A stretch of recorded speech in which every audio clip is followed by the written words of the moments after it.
You've noticed something different about your child. Maybe they don't respond to their name, avoid eye contact, or play in ways that feel a little unusual.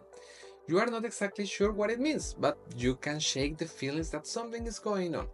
The good news is that you don't have to wait or wonder. You can start getting answers right now, without long wait lists or even leaving your home. Welcome to As You Are. This is where we talk about autism and how it shows up in real kids, just like yours. I'm Dr. David Valero, and today we are starting with the most common questions our doctors hear.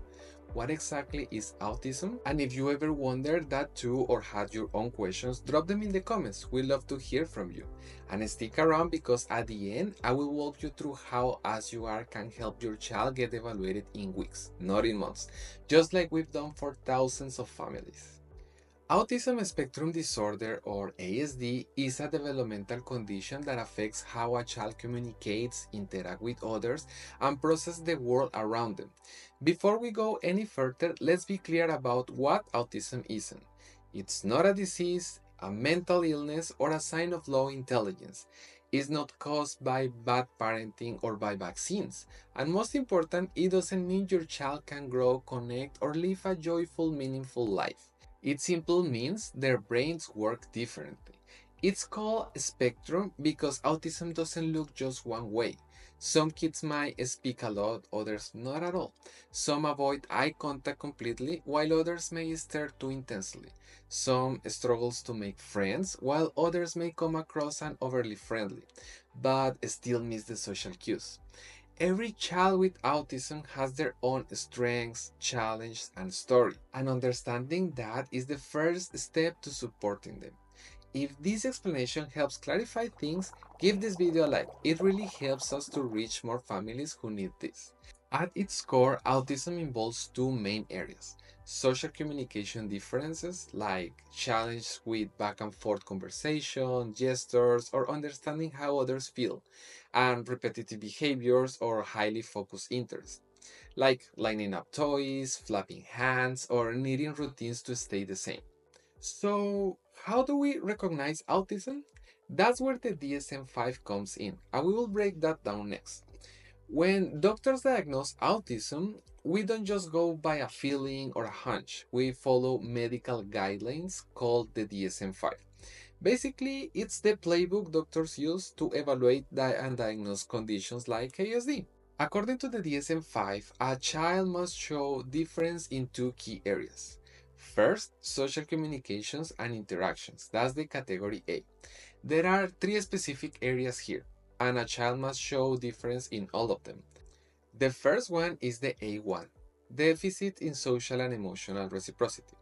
This means challenge with things like back and forth conversations, sharing emotions, or responding to others socially, like not noticing when someone is trying to engage with them. The second is deficits in nonverbal communication. This can look like limited eye contact, not using gestures like pointing or waving, or having trouble reading facial expressions and body language. The third is deficits building and maintaining relationships. Some kids may struggle to make friends, play cooperatively, or understand social rules, even if they are very friendly.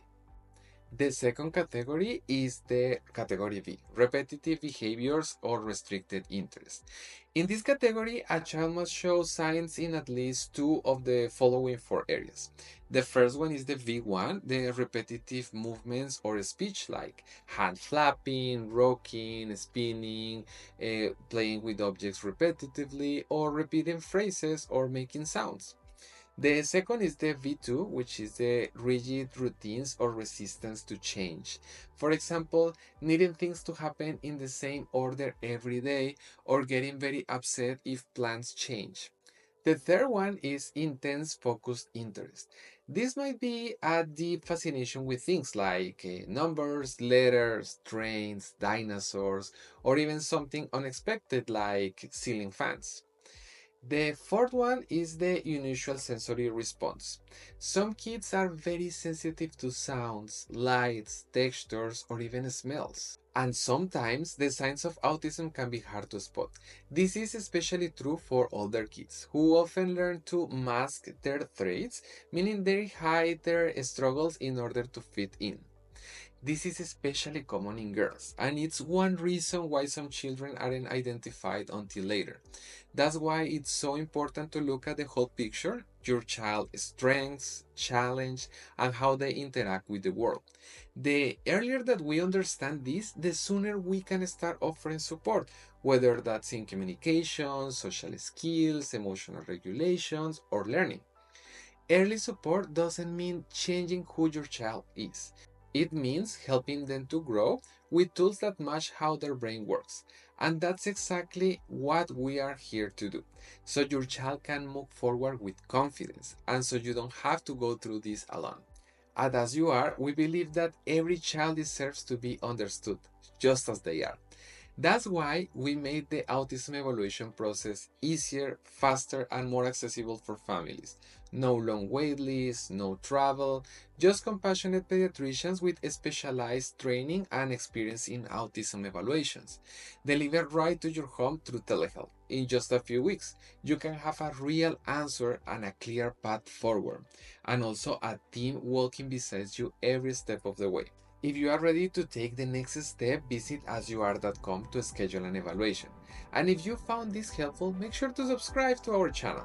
We'll be sharing more videos about autism, child development, and pediatric health, so you can feel empowered and informed and supported every step of the way. Thanks for being here, and we will see you in the next video.